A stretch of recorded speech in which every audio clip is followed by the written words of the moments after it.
আসসালামু আলাইকুম। আমি আজকে আপনাদের সামনে কিছু গুরুত্বপূর্ণ কথা এবং কিছু অনুমেয় কষ্ট এগুলো বলার জন্য এসেছি। আমি একজন পুলিশ সদস্য। আমি সমগ্র জাতির কাছে একটা অনুরোধ নিয়ে আসছি এবং আমার যারা পুলিশ ভাই বন্ধু ব্যাটসম্যান যারা আছেন, আমি সকলের উদ্দেশ্যে কিছু কথা বলার জন্য আসছি। সমগ্র দেশের মানুষের সামনে কিছু কথা বলার জন্য আসছি।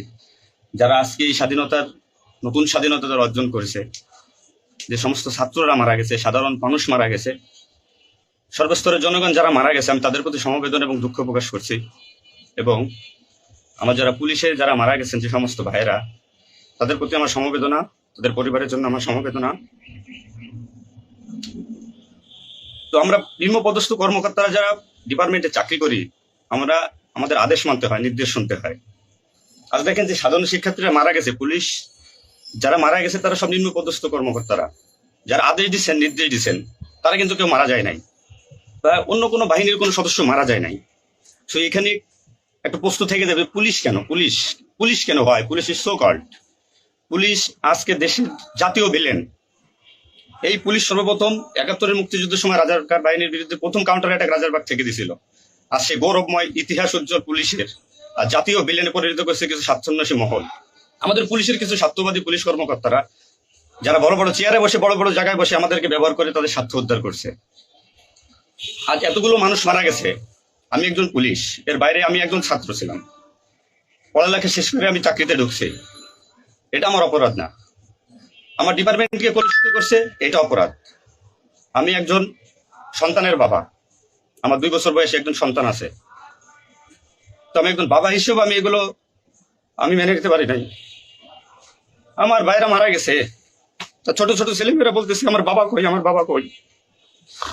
এগুলো মেনে নেওয়া যায় না, এগুলো কোনো মতেই মেনে নেওয়া যায় না। যারা সাধারণ মানুষ মারা গেছে, তাদের পরিবারের কি অবস্থা? আজ আমার পুলিশরা যেখানে পাচ্ছেন সেখানে নির্মমভাবে মৃত্যুবরণ করতেছে, পিটিয়ে পিটিয়ে মারতেছে। এর কারণ কি? আজ আমাদের কিছু সত্যের না স্বীকৃত বড় মহলের অফিসারদের কারণে। তারা বিভিন্ন লোকের তোষামোদি করে, বিভিন্ন পর্যায়ে আমাদের ঘাড়ে বন্দুক রেখে তারা মনে করেন দিনের পর দিন আমাদের নির্যাতন করে মানুষের বিরুদ্ধে লেলাই দিছে। হাজার হাজার কোটি টাকার মালিক হয়ে তারা এখন গা টাকা দিছে।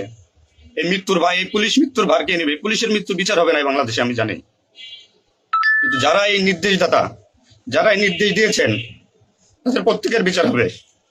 এবং চিহ্নিত যেসব পুলিশ অফিসার পুলিশ ডিপার্টমেন্টে আছে, তাদের অবিলম্বে প্রত্যাহার চাই এবং তাদের বিচার চাই। যারা নির্দেশ দিয়ে সাধারণ মানুষকে খুন করাইছে পুলিশকে দিয়ে, আচ্ছা এতগুলো পুলিশ মারা গেছে, এই সম্পূর্ণ দায়ভার এই ডিপার্টমেন্টের অফিসারদের নিতে হবে। কোন অফিসার দেখছেন রাস্তায় মারা গেছে? মারা যায়নি। তারা নির্দেশ দিয়ে সরে গেছে, পুলিশকে সামনে ঠেলে দিয়ে এটা হত্যাকাণ্ড। এই হত্যাকাণ্ডের বিচার আমি চাই, সমগ্র পুলিশ ডিপার্টমেন্টের এই হত্যাকাণ্ডের বিচার চাই। অবিলম্বে এসব দুর্নীতিবাজ পুলিশ কর্মকর্তাদের অব্যাহতি দিয়ে তাদের শাস্তির আওতায় আনতে হবে। এই পুলিশ হত্যার দায়, এই পুলিশ হত্যার বিচার তাদের দিয়ে করতে হবে। আমি জানি না আমার এই কথা বলাতে আমার কি হবে না হবে, আমি সে পরোয়া করি না। আমি শঙ্কিত সেই পরিবার নিয়ে, যারা যারা মারা গেছে, তাদের ফ্যামিলি, তাদের বউ বাচ্চাগুলো এতিম হয়েছে। তা সাধারণ মানুষ মরেছেন, আমি তাদের থেকে ব্যতীত। নির্মম ভাবে অত্যাচার করছে, এগুলো মেনে নেওয়ার মতো না। আমি সবাইকে অনুরোধ করব, আমার ভাই বন্ধু যারা আছেন, আমি কোনো উস্কানিমূলক কথা বলতে এখানে আসি নাই, আমি এখানে সত্যি বাস্তব কথা বলতে আসছি। আমি আমার কষ্টের সঙ্গে বলতে হয়, আমি একজন পুলিশ পরিবারের ছেলে। আমার বাবা ডিউটিরত অবস্থায়, অন ডিউটি অবস্থায় 2012 সালে মারা গেছেন। আমি পরিচয় দিতে পারছি মানুষের কাছে, আমি একজন পুলিশের সন্তান। আমার ছেলে মেয়ে কিভাবে পরিচয় দিবে তাদের সহপাঠীদের কাছে যে আমার বাবা একজন পুলিশ? কিভাবে পরিচয় দিবে? সিসি করবে? আজ মানুষের কাছে, জাতির কাছে, সমগ্র পৃথিবীর কাছে মানুষ আজকে ভিলেন রূপে পাবলিক পরিচয় হয়ে গেছে। এই মানুষগুলো, এদের মৃত্যুর ভার, পুলিশ হত্যার ভার ডিপার্টমেন্টের সর্বোচ্চ পর্যায়ে থেকে সর্বনিম্ন পর্যায়ে এর সাথে যারা জড়িত ছিলেন তাদের দেওয়া লাগবে, তাদের এগেনস্টে হবে। প্রত্যেকটা পুলিশ সদস্য আজ বাইরে বেরোতে ভয় পাচ্ছে, মৃত্যুর ভয়। এখনো অনেক জায়গায় আমি নিউজ পাইলাম সকালবেলা, অনেকে পুলিশ মরে গেছে, তার কোনো হদিস নাই। এখন অনেকে আটকা আছে, সবাই প্রাণ ভয়ে, আজ পুলিশ প্রাণ ভয়ে লুকাচ্ছে। কিসের জন্য? আপনাদের কারণে, আপনাদের স্বার্থ উদ্ধারের কারণে পুলিশকে ব্যবহার করছেন প্রত্যেকটি ক্ষেত্রে। এটা আর কেউ মেনে নিতে পারলো, আমি ব্যক্তিগতভাবে মেনে নিতে পারবো না। প্রত্যেকে দায়ভার নিতে হবে আপনাদের। আজ নির্বিকারে যতগুলো মানুষ মারছেন, আজ এই মৃত্যুর সামিলে আমি থাকতে পারতাম। চিহ্নিত করে করে বিচার হবে আপনাদের। পুলিশ কর্মকর্তারা যারা আছেন এর সাথে জড়িত সবার বিচার হবে, বিচার করতে হবে। কেউ না করুক, আমি করবো। আপনারা পুলিশের গৌরবময় ইতিহাস ঐতিহ্যকে ধারণ করে নিজেদের স্বার্থ উদ্ধারের কারণে আজ পুলিশ বাহিনীকে মৃত্যুর মুখে ঠেলে দিচ্ছেন। তাদের কথা একবার চিন্তা করেনি। আপনি নির্দেশ দিচ্ছেন, নয়তো এই পুলিশ, এই সাধারণ পুলিশ, আমরা যারা আছি আমরা কখনো এদের গায়ে গুলি চালাইতাম না, কখনোই আমরা গুলি ছড়তাম নাই আমাদের ভাইদের উপরে। ডিপার্টমেন্টের ম্যাক্সিমাম 80% পুলিশ এখন পড়াশোনার সাথে জড়িত। এভরিওয়াল, সবাই পড়াশোনার সাথে জড়িত, সবাই ছাত্র। আপনারা আপনাদের ব্যক্তিগত রক্ষার কারণে ওই আপনারা এখন কোথায় আছেন? আপনারা একজন বড় বড় অফিসাররা কোথায় আছেন? বেরোয় আসেন, নামেন পুলিশের সামনে, পুলিশকে সিকিউরিটি দেন, দেশের মানুষকে সিকিউরিটি দেন। আপনাদের হাতে পুলিশ বাহিনী ক্ষতিগ্রস্ত, বিপর্যস্ত, বৈষম্য সৃষ্টি করছেন আপনারা। আপনারা প্রতিটা ক্ষেত্রে পুলিশের সাথে পুলিশের বৈষম্য সৃষ্টি করে দিয়ে গেছেন। যে যার মন গড়া কথা দিয়ে এটাই আইন, এটাই নিয়ম, এটাই শিখাইছেন পুলিশ ডিপার্টমেন্টকে। এগুলো হবে না। আপনারা যে যেখানে যান না কেন পালাইয়ে, যেখান থেকে পলায় যান, এই পুলিশ আপনাকে খুঁজে বের করবে। এই মৃত্যুর দায়ভার আপনার নিতে হবে। সত্য কথা বলাতে অনেক পুলিশের চাকরি খেয়ে নিয়েছেন আপনারা। আপনারা সুযোগ পেয়ে স্বার্থের কারণে অনেক পুলিশকে বলে পুলিশ ডিপার্টমেন্ট থেকে বিতাড়িত করছেন। তাদেরকেও পুলিশ ডিপার্টমেন্টের প্রয়োজন। আপনাদের স্বার্থের শিকার তারা, আপনাদের স্বার্থের বলি তারা। অনেক পুলিশ ভাইরা, সাধারণ পুলিশ ভাইরা যাদের চাকরি থেকে বিচ্যুত করছেন, অবিলম্বে তাদেরকে চাকরিতে আনবেন আপনারা। এটা আমার অনুরোধ। আজ দেশে কি মুহূর্তে মানে পুলিশ কোন সিচুয়েশনে ঠেলে দিয়ে গেছেন। নিশ্চিত মৃত্যু, পুলিশ মানুষ নির্মমভাবে পিটাই পিটাই মারতেছে। এর দায়ভার আপনাদের নিতে হবে। প্রত্যেক পুলিশ পরিবারের যে আক্রোশ, যে কষ্ট, এগুলো দায়ভার আপনাদের নিতে হবে। সাধারণ মানুষ আপনাদের ক্ষমা করবেন। আপনারা সবাই চিহ্নিত, আপনারা সবাই এই বাংলাদেশের দুর্নীতিবাজ পুলিশ অফিসারদের আপনারা সবাই চিনেন, আপনারা সবাই তাদের চিনেন। এদের বিচার আপনাদের করতে হবে। সেই বিচার চাই আমরা। সাধারণ জনগণের হত্যার বিচার চাই, পুলিশ হত্যার বিচার চাই। পুলিশ হত্যার বিচার না হওয়া পর্যন্ত আমি ডিউটিতে যাব না, আমি আমার কর্মস্থলে যাব না। অনেক পুলিশ সদস্য এখন পর্যন্ত নিখোঁজ। আমার সহপাঠী ভাইরা মারা গেছে, আমার পরিচিত ভাইরা মারা গেছে। তাদের সন্তান হাউমাউ করে চিল্লাইতেছে, আমার বাবা কই? জবাব কি কে দেবে? জবাব দেওয়া লাগবে। এতগুলো মায়ের কল ফাঁকা করছেন, পুলিশ জীবন হারাইছে, গর্ভবতী মহিলা পুলিশে পর্যন্ত মেরে ফেলছে, নির্মম ভাবে মারছেন। এই দোষ আপনাদের।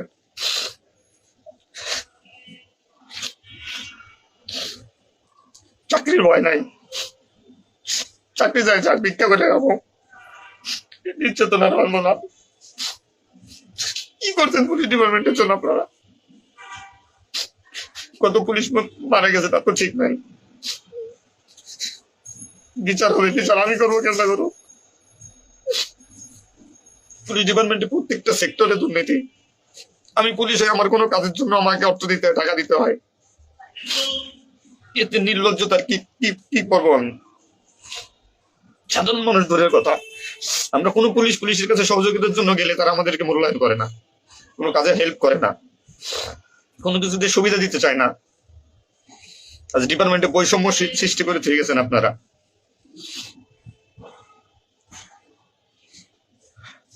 এত কিছুর দরকার হয় কেন আপনাদের? আজ আপনারা কেউ মারা যাননি, সবাই নির্দেশ দিয়ে যার যার মতো সুযোগ মতো পালাইছেন, সুযোগ মতো চুপচাপ করে বসে আছেন। পুলিশ ডিপার্টমেন্টের অনেকে আছে যারা এর সাথে জড়িত না, সরাসরি গুলি করতে চায় নাই, বাধ্য করছেন, নির্মম মৃত্যুর দিকে ঠেলে দিচ্ছেন এদেরকে। কোনো কিছুই মনে করেন আপনারা যে নতুন দিনের সূচনা হয়েছে বাংলাদেশে, স্বাগত জানাই। আমি কোন রাজনৈতিক দলের পরিপক্ষ না, আমি আজ পুলিশ। যে সরকারি আসবেন আমি সেই সরকারি গোলামি করতে হবে আমার। দেশের মানুষের জন্যই পুলিশ, আইন শৃঙ্খলার জন্যই পুলিশ, সাধারণ মানুষের জন্যই পুলিশ। পুলিশ আজকে কেন আতঙ্কের নাম হবে? পুলিশ মানুষ থেকে আজ কেন দূরে থাকবে? দিন শেষে পুলিশ মানুষ, পুলিশ কারো স্বামী, কারো বাবা। এটা চিন্তা করবেন। ডিপার্টমেন্টের যে সমস্ত অসাধু কর্মকর্তারা আছেন প্রত্যেকটা সেক্টরে শিক্ষা নেন। বিশেষ করে যারা আসছেন ঊর্ধ্বতন কর্মকর্তারা শিক্ষা নেন। আজ আপনাদের স্বার্থের কারণে, আপনাদের কারণে আজ ডিপার্টমেন্টের এই অবস্থা। তছনছ হয়ে গেছে পুলিশ ডিপার্টমেন্ট। কথা বলার মতো কোনো ওয়ে নাই, কথা বলতে পারতেছি না। আমি তো বেঁচে আছি, তারা মারা গেছে কি নির্মম ভাবে মারা গেছে, মেরে ফেলছেন আপনারা। তো আমি শুধু পুলিশ বাহিনীরা যারা আক্রান্ত করছেন আপনাদের বিচার করব, আপনাদের বিচার হবে। সবকিছু দায়ভার আপনাদের। ঘুমাইতে পারি না এই কয়দিনে, ভয়তে, চিন্তায়। মারা যাওয়া পুলিশের ছেলেমেয়েরাও চিৎকার করে বলছে আমার বাবা কই। সহ্য করার মতো না, মানুষ হিসেবে সহ্য করার মতো না। তো পরিশেষে একটা কথা বলবো, আমার যারা ডিপার্টমেন্টে আছেন, চাকরি করতেছেন করেন, সমস্যা নাই, চাকরি ছাড়ারও দরকার নাই। শুধু বিবেকের কাছে একটু প্রশ্ন করেন যে এরা আমাদের কিভাবে আমাদের ব্যবহার করছে ডিপার্টমেন্টে। যে সরকারি আসুক, আপনাদের কাছে অনুরোধ, যে আসুক ভাই, দেশে সরকার নাই আসুক, পুলিশ থাকুক আর না থাকুক, তাতে কিচ্ছু আসা যায় না। তো আমার একটা দাবি, একজন পুলিশ হিসেবে, একজন পুলিশের সন্তান হিসেবে, ডিপার্টমেন্টের ঐতিহ্য যারা নষ্ট করছেন, এই পুলিশের সুনাম যারা নষ্ট করছেন, এদের বিচার চাই আমি, 100% বিচার চাই। পুলিশকে যারা মুখোমুখি করে যে সন্ত্রাসী বানাইছেন, নির্বিকারে পুলিশ মারাইছেন, এই নির্দেশদাতাদের বিচার চাই আমি। এবং দেশের আইন শৃঙ্খলা পরিবেশ নিয়ন্ত্রণে আনতে সর্বপ্রথমে পুলিশ বাহিনীকে সুশৃঙ্খল করতে হবে। আমি অনুরোধ সবার কাছে যে আপনারা পুলিশের খারাপ চোখে দেখবেন না। যে আমরা যারা নিম্নপদস্থ কর্মকর্তারা আছি, যারা চাকরি করতেছি, আমরা আদেশের গোলাম। আমাদের যেভাবে আদেশ দেয়, যেভাবে নির্দেশ দেয়, আমরা ওইভাবে কাজ করি, ওইভাবে আমাদের চলতে হয়। যে ভীতি, না মানলে চাকরি চলে যাবে, যাক, এই চাকরির প্রতি আর এখন কোনো ই নাই। তবে আমার ডিপার্টমেন্টে যে সমস্ত ভাইরা মারা গেছে, সাধারণ মানুষ যারা মারা গেছে, তাদের আমরা ফিরে পাবো না, হয়তো পাবোই না। তো আমার একটা অনুরোধ, আগে পুলিশ বাহিনীটাকে সুশৃঙ্খল করুন, আইন শৃঙ্খলা সুশৃঙ্খল করবেন। এবং আপনারা যারা সাধারণ মনে করতেছেন পুলিশ ঘৃণিত, পুলিশ অপরাধী, হ্যাঁ পুলিশ অপরাধী, পুলিশ অপরাধ করছে তার চাকরি বাঁচানোর জন্য, এবং তার মাসুল পুলিশকে দিতে হয়েছে জীবনের বিনিময়ে। আপনারা দয়া করে পুলিশকে খারাপ বলবেন না। পুলিশের প্রতি অনেক, পুলিশ আপনাদের শুভাকাঙ্ক্ষী। এবং বাংলাদেশের যে বর্তমান পরিস্থিতির উপরে আমি একটা কথাই বলবো, সর্বস্তরের মানুষকে দেশটাকে আবার সুন্দরভাবে গড়তে হবে, এটাই সবচেয়ে বড় কথা। ফার্স্ট অফ অল এটাই হচ্ছে বাস্তবতা। দেশটাকে আমরা সবাই মিলে গড়বো। এবং পুলিশ বাহিনীর আপনারা যারা পুলিশে আছেন, আপনারা সুশৃঙ্খল হন, মানুষের প্রতি আনুগত্য হন এবং শিক্ষা নেন। এত বড় একটা স্বাধীনতা না হইলে এটা মানুষ কখনো বুঝতো না, বা আমরা পুলিশরা বুঝতাম না যে আমাদের অর্জন কি, আমাদের মানুষের আস্থা কি আমাদের উপরে, বা আমাদের কি করা উচিত। আমার সবার কাছে অনুরোধ থাকবে, আমার পুলিশ ডিপার্টমেন্টের প্রত্যেকটা সেক্টরের বন্ধু বান্ধব, সিনিয়র জুনিয়র যারা আছেন, আপনারা শিক্ষা নেন, নতুন ভাবে পুলিশ ডিপার্টমেন্টটাকে গড়েন, মানসিকতা চেঞ্জ করেন। এবং পুলিশ ডিপার্টমেন্টে যারা আপনাকে ব্যবহার করবে, যারা স্বার্থের জন্য ব্যবহার করবে, তাদের সরাসরি ধরিয়ে দিন, সরাসরি ধরিয়ে দিবেন।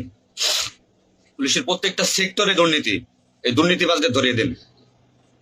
এদের ধরাই না দিতে পারলে পুলিশ ডিপার্টমেন্ট কোনোদিন শুদ্ধ হবে না।